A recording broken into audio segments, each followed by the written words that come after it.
At 510 peeps, this is module 3, and this module contains some philosophical musings, and so I'm going to get right into it and try to get it done in 15 minutes.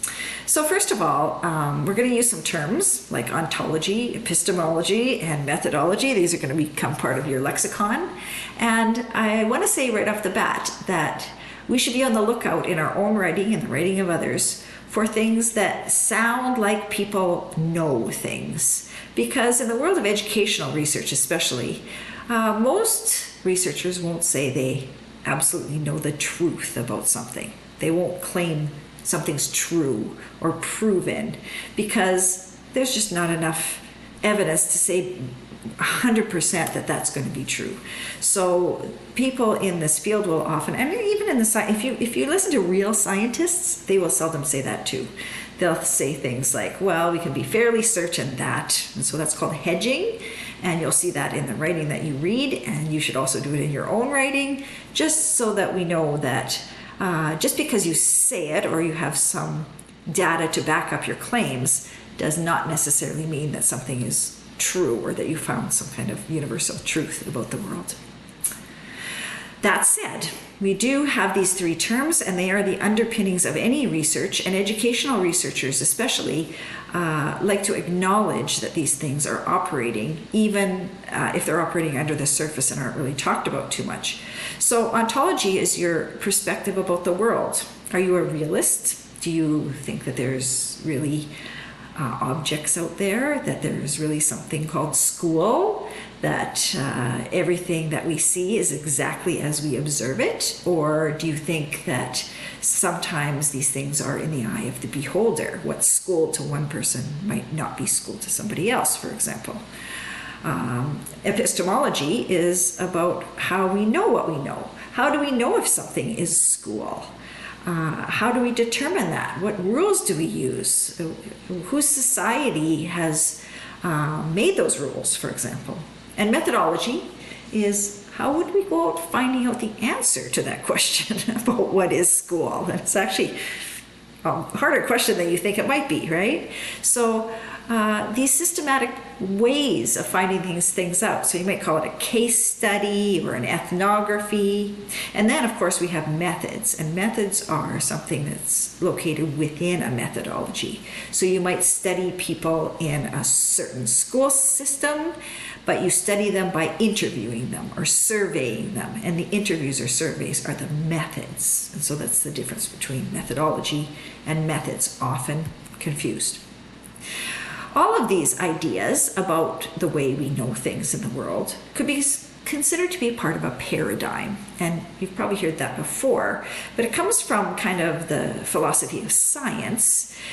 Thomas Kuhn, in his 1977 book, The Structure of Scientific Revolutions, great book, very easy reading for a philosopher actually, recounts how science has changed over the time, even the last few hundred years, where over a long period of time, people kind of subscribe to the same ideas. They all kind of agree on things. So for example, when Isaac Newton came and proposed his laws of motion, everybody said, yep, they all work. We're going to do these calculations. We can make things like airplanes with them and they'll fly. But then somebody might come along and have another idea and say, okay, well, that works in those situations. But if we want a theory that actually accounts better for what's happening in the world, we might want to go with Einstein and his theory of relativity. And so the whole physics community was kind of upended by this because they had all these things that they couldn't explain using Newtonian physics. They had anomalies, and those anomalies were incommensurable with the theories they had already. In other words, they were not aligning. And so they had to get a new paradigm. And so this new paradigm came about with lots of struggle, and people would disparage the scientists that subscribed to the new paradigm, which often happens, until it became, again, what we might call normal science. Everybody kind of accepts it, and then you go on to the next paradigm shift. So that's the theory, and I think in many cases it does apply to educational research as well. So what do we consider good or acceptable as research in the educational community? Well, recently, in the last 30 years or so, we have undergone a bit of a paradigm shift. And so I'd like to talk to you about that for just a minute. So was it sudden and disruptive? Well, it was fairly sudden. It kind of happened in the late 1960s, early 1970s, and it was a shift from positivism towards constructivism. Most faculties of education worldwide now would probably call themselves more constructivist. That doesn't mean that there's not positivistic research going on in them, and that positivism is not a force to be reckoned with, especially in quantitative research circles. But positivism is this idea that everything can be understood by making observations, fitting them into a set of logical suppositions, and even mathematically proving them. Very scientific. Of course, I am a science teacher. I do have very positive ways of thinking about the world. I do believe in the power of science to reveal things about the world. But I myself have shifted in the years that I've been doing research over my master's and PhD to a more constructivist stance.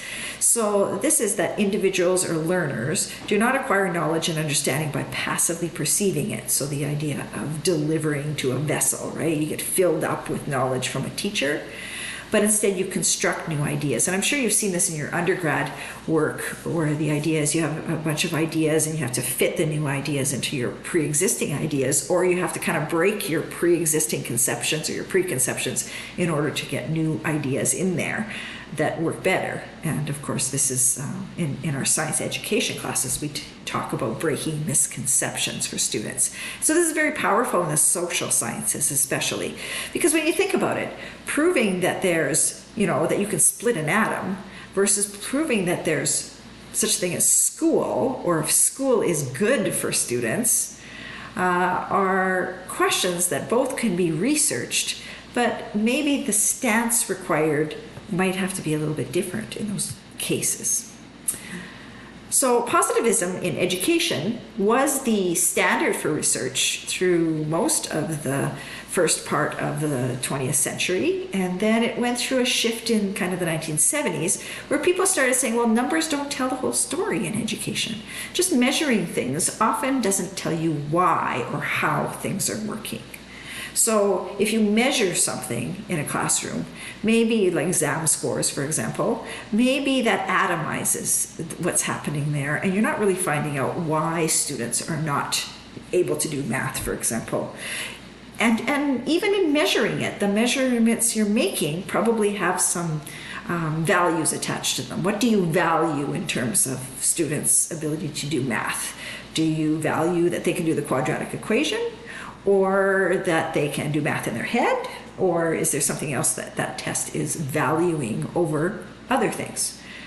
And probably most importantly for you, everybody looks through a lens when they view their research area.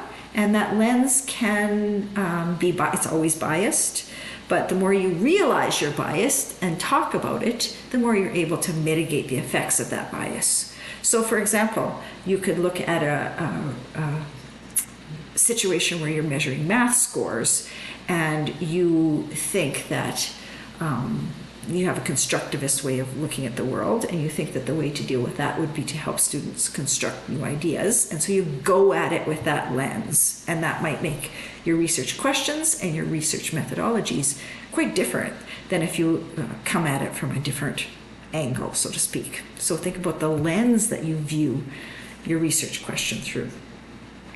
This is a classic book. I have a copy of this. It's out of print now. But Guba and Lincoln were kind of the pioneers of this and still have some of the most convincing arguments about this. This book was absolutely seminal, and I still use it all the time to look up terms like trustworthiness, for example, and how they talk about this instead of reliability and validity that a scientific study might have. They'll talk about something called trustworthiness, and there's a little bit different criteria for quality of educational research as a result of shifting from the positivist to the constructivist perspective. You'll do some of these readings in this module, and I hope you find them interesting. This was a paradigm shift, and so Greenfield and Griffith, for example, were two researchers that actually got in a fight at a conference, a very loud, raucous fight, and they were taking these different stances. Greenfield was a U of A professor, actually, and Griffith was a quantitative researcher, and Greenfield was more constructivist in his approach, and Greenfield got kind of raked over the coals for his research and what he was doing, which is typical for a paradigm shift. And yet, today, most educational research is constructivist in nature, so much so that now they don't even often talk about it when they're introducing a research study, because it's somewhat implied in many cases, not always. So is this a spectrum? Well, it's a bit of an artificial kind of putting things into holes here, but you could say positivism, or this kind of scientific worldview, is at one end, and constructivism maybe at the other end. There's actually something called radical constructivism, that maybe nothing actually does exist in the world, kind of Matrix-like. But we won't go into that. You can look it up if you like. But in between, there's post-positivism, which is a situation where they say, well, you can think you know something about the world, but that can shift as you find out new things. And then there's critical theory, fascinating areas here like feminism, where you actually, or emancipatory research, where you look at the world through the eyes of people who have been kind of trod upon, who have been repressed over time, and you look at ways to help them to free themselves from these restrictive structures, for example. So there's different ways of doing this kind of research, and there's different kinds of paradigms. I won't spend too much time on that, because I think we can just talk about another paradigm that has really come to the fore, especially in Canada here lately, which I think is really promising, and that's the Indigenous perspectives paradigm. Here you can see me here at the bottom. This is land-based learning that we've been doing over the last couple of years with teachers. And as I've come to understand this more, and I hope you understand it a little bit better as you do the readings by Dwayne Donald and Evelyn Steinhauer, both of which are very respected colleagues of mine that I've worked with, and absolutely love their work and their ideas. Their ideas of things like two-eyed seeing and métissage, and their ability to write about them in this Western way through papers, because many of our Indigenous knowledge keepers don't love writing academic papers, so these are treasures. They allow you to see the world through another lens, another worldview, and maybe it's something you might want to take up in your own work. So there's some ideas about paradigms and about ways of knowing about the world, some philosophy for you. So what do you need to do? Well, I think you need to think about this a little bit as you read the readings for this week. Are you a constructivist? Do you think that you can use some of the ideas from Indigenous worldviews in your work? If you can, think hard about how that might intersect with what you're doing, and maybe even read a little bit more by authors that are doing some of that work, and then just think. Just go for a walk and let these ideas wash over you, and how you might want to proceed with your research, and how you're actually viewing the world, and how that's altering the way you're asking questions about it. I know that's a little bit out there, but it is what we do in Module 3, and so we're going to think about that. You're going to do a little bit of a discussion forum in this module, and we're working towards that annotated bibliography, and I'll do another instructional video about the annotated bibliography and what we're looking for there, and how some of these ideas tie into that. So have a great day, and I managed to do that in just over 14 minutes. Can't really believe it. And if you have any questions, please let me know. Okay, bye-bye.